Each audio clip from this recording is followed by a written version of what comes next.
For my son's 10th birthday, my nephew received a lavish celebration and a brand new iPhone. My boy was handed a lonely, stale cupcake and a note. Be more like golden one. Everyone snickered. I masked my anguish. That very evening, I quietly packed a small bag, took my son, then departed with only $50. Just 7 days later, my own mother rang, weeping. It's critical. Return, we never realized. Have you ever had a moment where you realized the very people who were supposed to love you most were actually breaking your child? For me, it wasn't a sudden explosion, but a slow, suffocating betrayal that finally ripped my world apart on my son's 10th birthday. What would you do if your own family made your kid feel like he wasn't enough? I'm Chris, 33 years old, and a house painter. Yeah, I know every shade of off-white, every trick to make a room feel new again. I rent a small 2-bedroom, my brushes are always in coffee cans, and yeah, I'm probably the dad who shows up at school pickup with paint on his jeans. My son, Leo, he just turned 10. He's the quiet type, the kid who'll line up his toy cars by color in a corner while other kids are wild. My whole world, my entire job, is keeping that quiet corner safe. But that Saturday, we were at my sister Tara's place. Balloons everywhere, barbecue smoke thick in the air, music blaring so loud it rattled the windows. It was all a bit much for Leo, honestly. Then Tara, my sister, she screams, "All right, everyone, count down for the golden one." And there he was, my nephew Ethan, 11 years old, standing on a chair, wearing this ridiculously oversized paper crown that literally had golden one written on it in glitter. Everyone cheered like he'd just won the Nobel Prize. This was his pre-birthday bash because, as Tara put it, schedules are tricky. And somehow, tricky meant the only Saturday I'd asked for, months in advance, to celebrate Leo. My heart sank. I leaned over to my mom, trying to keep my voice even. You know it's Leo's birthday today, right? He's 10. She just gave me this tight, dismissive smile, the kind you give to a customer trying to return paint without a receipt. Don't make this about you, Chris. There it was. The first, sharp hit to the ribs. I swallowed, forcing myself to focus on Leo. He was clutching his gift for Ethan, a pack of holographic Pokemon card sleeves he'd bought with his own allowance. He'd wrapped it himself, the edges looking like a crumpled treasure map. So proud. Ethan ripped through his gifts like a tiny, entitled tornado. A Nerf rifle, a drone, and then, the grand finale, a brand new iPhone, the sleek box sliding across the table like some silver, precious fish. Everyone clapped. My sister Tara, she looked right at me, a smirk playing on her lips. Try not to cry, Chris, she teased, then added, we just wanted him to have something nice for once. For once. The word hung in the air, a barb aimed straight at me. Before I could even react, my dad cleared his throat, his voice low and warning. Don't be dramatic, Chris. I bit my tongue. I've learned, over the years, that silence is often safer with them. Leo, my sweet Leo, squeezed my hand, trying so hard to look impressed for his cousin, even though I could feel the quiet sadness radiating from him. Later, when Ethan blew out his candles, a towering cake, of course, someone shoved a leftover cupcake onto a paper plate and slid it toward Leo. The frosting was smudged, looked like cheap primer on drywall. And then, the card. Big, obnoxious gold letters screamed across the front. Be more like golden one. Inside, some nameless hand had scrawled, work harder. Smile more. You'll get there. And people laughed. My mother, actually clapped. I watched Leo's face. He looked at me, his eyes wide and bewildered, like I'd promised him a vibrant rainbow, and instead handed him a drab, beige wall. My heart just broke, right there. Buddy, I said, my voice barely steady, trying to project calm I didn't feel. We're good. Tara then raised a glass, toasting Ethan. The standard, she called him. That was it. Bathroom, I muttered and bolted. In the hallway mirror, I saw my jaw was set, the way it gets right before I cut a ceiling line. Slow, clean, no drips. When I came back, Ethan had Leo's gift bag. You didn't have to, Leo, he said, not even looking up from his new phone. Another camera flash popped. I heard Leo whisper, I'm sorry. Sorry for what? I asked, kneeling down. For not being enough to get a real party. That line. It hooked somewhere deep inside me, a thin, mean tug that just twisted. Hey, I said, looking him straight in the eyes. You are enough. Every single day. He nodded, but I knew he didn't believe me. Not in that room. Not with that ridiculous crown. Not with that hateful card. I stayed. I pretended I wasn't upset. I laughed at the right moments. I even ate that sad, leftover cupcake. I thanked people who didn't even bother looking at us. I collected the greasy paper plate, feeling like I was just the hired help. That night, Something inside me clicked. I packed a small bag, tucked $50 cash into my pocket. I woke Leo. We left. No speeches, no arguments, no grand goodbyes. Just shoes, toothbrushes, his favorite hoodie, my work belt, and the sketch he'd made of a blue house with a red door. A week later, my mom called, crying. It's urgent. Come back. We didn't know that. Click. I didn't answer. I already knew what we weren't going back to. See, I've always been the oldest, the capable one. The guy who paints for cash and fixes what he can't afford to replace. My sister, Tara? She got handed things. I got handed brushes. After my dad's back went bad, I spent years patching drywall in the mornings, spraying fences at night, all just to send money to cover the little gaps in the family budget. Every December, Tara's little gap wore a gold bow. Ethan's private school booster fees. My mom called it family investing. I called it my overtime. If I ever dared to say no, I was suddenly the selfish one.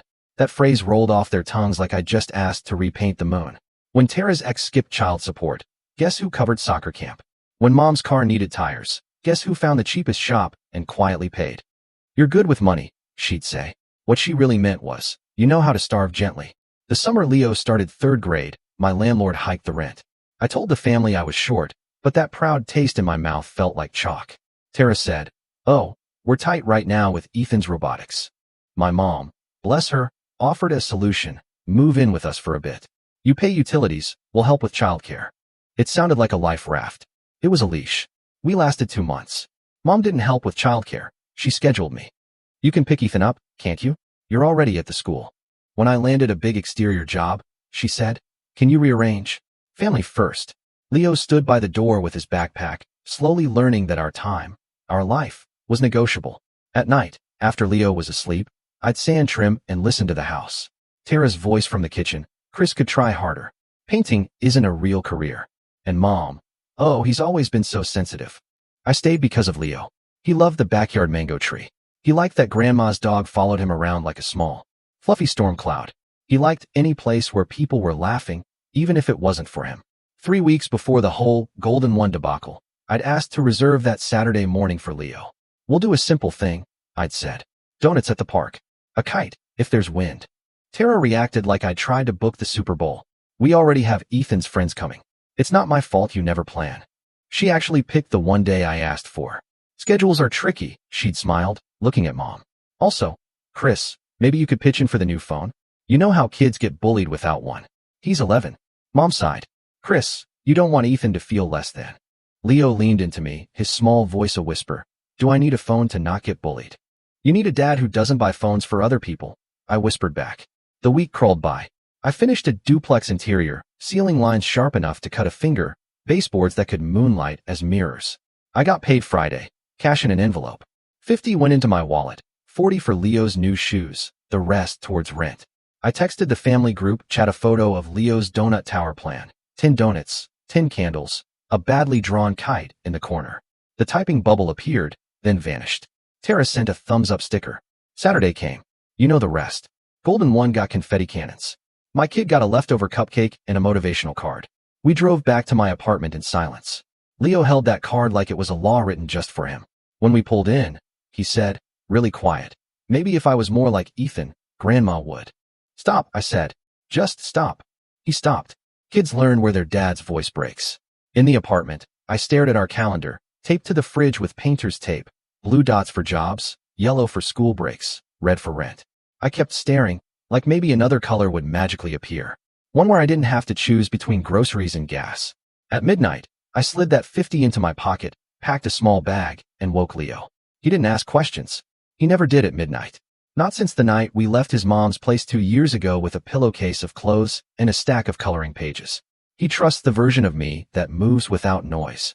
We took the bus to a short-stay motel near the river, the kind next to a taco truck and a laundromat. The clerk looked at my paint-stained hands and didn't ask for a deposit. Cash, he said. Cash. The room smelled like lemon cleaner and cigarette apology. Leo brushed his teeth without being asked, then crawled into the first bed he saw. Is this a trip? He said. Yep, a small one. Do trips have donuts? He asked, hopeful. They do now.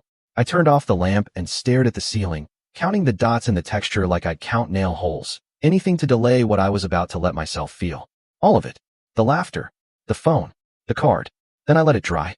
One coat wasn't going to cover that wall, but it was a start. The next morning, I texted my boss for Monday's exterior. Can I start at 6 a.m.? Need to leave by 2. He texted back a thumbs up and a ladder emoji. By noon, I had 3 plans and no safety net. Plan A, stay invisible, work, save, wait out the month, and move quiet. Plan B, ask for help from the 2 people who'd offered before, my neighbor, Mr. Ortiz, and Lena, the cafe owner who occasionally hired me for odd cash jobs. Plan C, tell the family to stop treating my son like a mirror for their favorite child. I knew Plan C would start a war, but I also knew I couldn't keep painting a rotten wall and pretending the color was the problem. 2 days passed. I didn't answer calls. Mom left messages with sharp edges. Chris, this is childish. Bring Leo back. We'll make it up to him at Ethan's thing next weekend. Then, a follow-up. Also, Tara needs you to hang the banner. Be a team player. Team player meant free labor. Wednesday night. The motel TV was showing a cooking competition on mute. Leo drew a house with a red door. This time, he drew 2 stick figures on the porch. Just us. He shaded in a pine tree next to it. Do we have to go back? He asked, his voice small. Not if you don't want to. He nodded. I don't. I opened my notes app and started listing boundaries. I wrote them like job specs. No more paying for Ethan's anything. No more schedules or tricky. No more jokes at my son's expense. No more gifts asked from Uncle Chris. No more group chat ambushes. Then I added one more line. A color I should have used years ago. No more showing up where we're not wanted. The next morning, Tara texted, since you're being dramatic, don't worry about Saturday. We've got professionals for Ethan's VIP party anyway. Professionals, of course. I screenshotted that text, saved it to a folder named Walls. I had a feeling I might need to show the whole room later. Friday night, Lena, the cafe owner, slid me a leftover panini. You look like a man who needs to draw a line, she said, her eyes kind. I already did, I told her. I just haven't told anyone. Then tell them, she said. Use words short like nails. So I did. I texted the family group chat. Leo and I are staying somewhere else for a while. We're safe. Don't contact us unless it's about Leo's safety or health. I will not attend or fund Ethan's party. Stop making jokes about my kid. If you do, we're done. The typing bubble came up like a slot machine. Mom, don't turn your back on family. We didn't know you were going to be sensitive about the card. Tara, wow. Okay, we'll put you down as no for Saturday. Can you at least drop off your drill? The decorator needs to mount the photo wall. Silence from me. Dad. Chris, be reasonable. Your sister's done a lot for you. I actually laughed in the motel room, quiet so I wouldn't wake Leo. Like what? I typed, then deleted it. I promised myself, facts, not fireworks. I sent one more message, itemized list attached. I attached a PDF. Dates, amounts, screenshots of transfers, whose event it was for. Soccer, robotics, camp, banners, cake, balloons.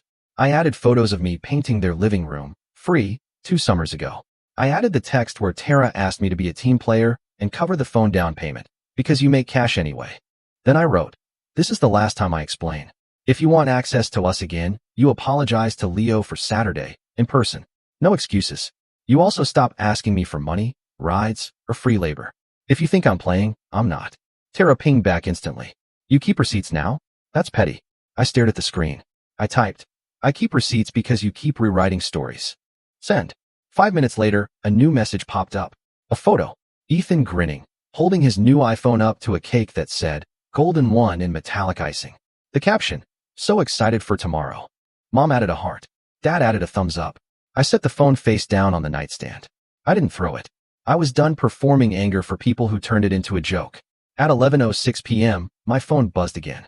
Unknown number. Is this Chris? A woman's voice. This is Andrea from Northside Elementary. Ethan told a few kids tomorrow is his VIP party and said Leo wasn't invited because he's not at that level. I thought you should know. The room got small. My throat tightened.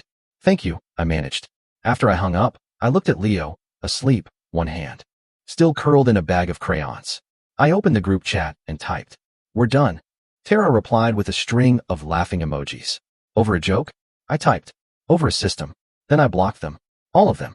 Saturday morning. Ethan's party filled my sister's social media page like a billboard. I didn't look. Leo and I went to the park with a dollar store kite and 10 donuts. The wind showed up. So did Mr. Ortiz with his dog. So did Lena with paper cups and juice. Leo ran with the kite until his cheeks went red. He laughed, not to prove a thing, just because the string tugged and the kite didn't need a crown to fly. At noon, my phone lit up with a private number. Mom's voice came through, wet and frantic. Chris, it's urgent. Come back. We didn't know that. I hung up. Not because I didn't care, but because I had learned the pattern. Crisis to bait, guilt to hook, be reasonable to reel you in. If it was truly urgent, she could text details. She didn't. She sent 13 missed calls and a final text. Please, it's about family.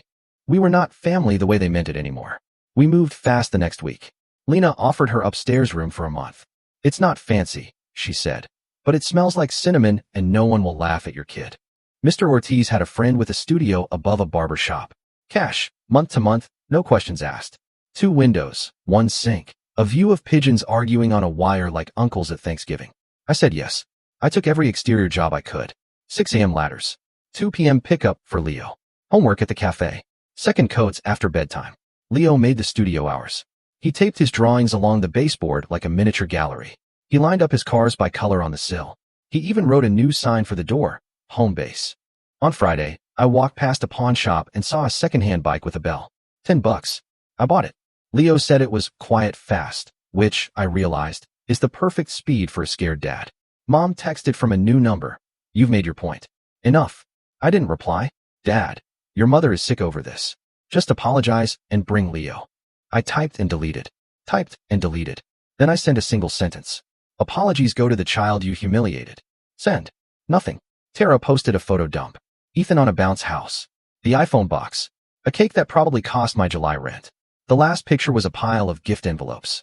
The caption, community loves our golden one. I turned my phone off. Monday after school, Leo asked, do we still talk to Grandma if we see her at the store? We say hello. I told him. We keep going. What if she cries? We keep going. He nodded. Kids understand traffic rules better than most adults. By Wednesday, my shoulders stopped riding my ears. The studio looked less like a stopgap and more like a choice. Broom in the corner, 2 mugs, 1 tiny cactus, a thrifted lamp that made the room feel like a soft, quiet yes. We built routines. Mornings, I packed a thermos and Leo's lunch. Afternoons, he did spelling while I taped off trim. Evenings, we read. Sometimes he asked about his mom. Sometimes he didn't. I never made him choose, which hurts to carry. 3 weeks in, work picked up. A contractor I'd helped on a rush job called. I need a guy who shows up, he said.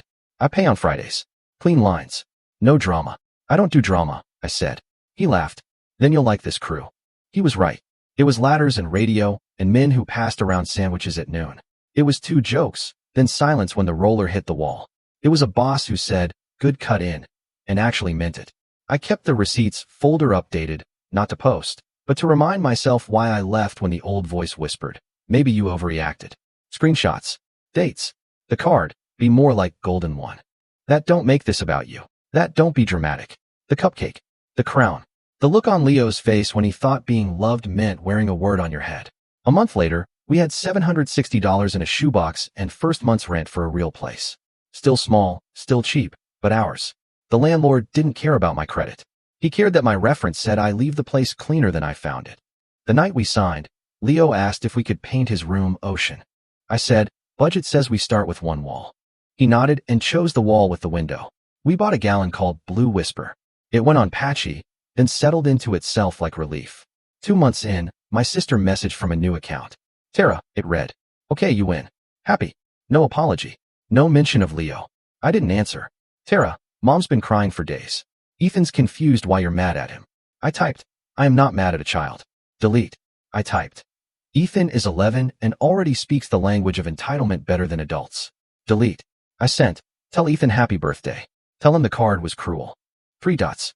Then a voice message. Chris. Tara said, breathy. We didn't know the card would land like that. It was a joke. You're making us look bad. Oh, there it was. Not. We hurt Leo. But we look bad. I didn't reply. People who don't understand the difference between guilt and harm don't understand apologies, either. School started. Leo's teacher wrote, Leo is kinder this fall. I asked what she meant. She said he'd always been kind, but now he didn't flinch when people laughed. That hit me like a step you don't see. Kids shouldn't have to become less afraid as a personality upgrade. I told Mr. Ortiz on the stairs. He squeezed my shoulder. Boundaries are paint tape, he said. Keep the color where you want it. We kept going. Then, 4 months after we left, the family group chat. Yes, I checked from a burner email, because sometimes curiosity is a slow leak. It blew up. A cousin posted a photo of Ethan at school. Someone recognized the phone brand and asked in the comments who bought it. Tara answered, we paid cash because we work hard for our kid.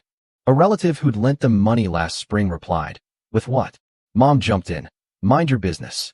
Another cousin added, "Chris used to help. Now he's selfish." I closed the tab. It wasn't my job to debate people committed to their own version of events. That night, the cafe was quiet after closing. Lena mopped. I touched up the front door trim because my hands like to move when my head is loud. I looked at the glass and saw me. Exhausted, lighter, a little older in the eyes. I thought about what I want Leo to remember when he's 33. Not a crown. Not a card. A dad who left when staying was cheap but costly. The next morning, I woke to 3 voicemails. Mom, then Dad, then Tara. I set my phone down, poured coffee, buttered toast. I listened after I'd eaten. Mom, it's your fault he's spoiled. Delete. Dad, we're having a family meeting Sunday. Delete. Tara, Ethan's being bullied now. Are you happy? He left his phone in his locker because he's scared to be seen with it. I paused. Kid stuff is sharp. It cuts everybody standing nearby. I texted directly to Tara. If you want advice, teach him to be kind when he has something other kids don't. Teach him not to laugh at someone's cupcake. Teach him to apologize to Leo. That will help more than hiding a phone. She wrote back, wow. I put my phone away and mixed Blue Whisper for Leo's second wall. A week later, the call came. The one that started with crying. Chris, Mom said, it's urgent. Come back. We didn't know that the school would call CPS because someone told them you took Leo without telling us. I leaned on the counter, my grip tightening. I'm the custodial parent, I said, my voice dangerously calm. You know that. We didn't know they'd take it seriously. That sentence. It told me everything. They never considered anything serious until someone else said it out loud. Do not call CPS again, I said. Do not call the school. If you're worried about Leo, text me. Otherwise, step back. You can't be this cold, she cried. I can be a dad. I hung up. I emailed the school a copy of the custody agreement. I attached screenshots of the harassment log my neighbor had encouraged me to keep. I CC'd a counselor. Facts, not fireworks. Then I went to work and cut in around a ceiling fan, while the radio played a song about people who never say sorry and call it love. I don't have a Hollywood ending. I have a Thursday night where Leo and I ate pancakes for dinner because the grocery store had a sale on eggs, and sometimes sweetness is currency. We watched a video about how to build a kite that won't nosedive. We argued about whether turtles can be fast. He laughed with his whole face. That's enough. Boundaries didn't fix my family. They fixed my side of the street. Mom still sends articles about stubborn sons. Dad still believes men who say no are ungrateful. Tara still posts the gold sticker version of her life, but none of them decide for us anymore. Last weekend, Leo had a real birthday party. 6 kids from his class, 2 kites, pizza warmer than the room. I stacked paper plates like shingles and didn't count who thanked me. Ethan showed up with Tara for the first half hour. He handed Leo a drawing he'd made of a robot holding a cupcake. No crown, no card, just a kid trying again. Sorry about last time, he mumbled. Leo shrugged. Do you want a donut? Yeah. They ate on the step, a small truce. Tara hovered. She didn't meet my eyes. That's okay. This isn't about her seeing me correctly. It's about my son seeing himself correctly. When everyone left, we sat on the floor and opened the small gifts, stickers, a book about paper airplanes, a pack of pencils with tiny sharks. Leo held up the shark pencils like he'd caught something big. Dad, he said. Yeah. Do I have to be the golden one? No, I said. You just have to be Leo. He smiled. It was the first smile I'd seen that didn't check the room for permission. That night, I taped off one last wall in his room and rolled on a color he picked himself. A bright, ridiculous blue he called sky loud. It went on streaky, and then it evened out, like relief always does. People ask if I miss having a big family. I tell them I have one. It fits in a studio when it needs to. It knows how to fly a kite. It knows what to do when a call comes in with too many exclamation points. Here's the moral I'm carrying into every room I paint from now on. I won't let anyone write on my kid and call it a joke. I won't be the bank, the punchline, or the backup plan. If you show me who you are with a crown and a card, I will believe you. And I'll leave. And when my mom calls next time to say, we didn't know, I'll remember that knowing is free. It's choosing that costs. I've paid enough. We're done paying. We're living. That's the whole story. The walls are dry, and the color finally looks right. Have you ever had to choose between your peace and your family's expectations? What line did you have to draw? Let me know in the comments below. I really want to hear your stories.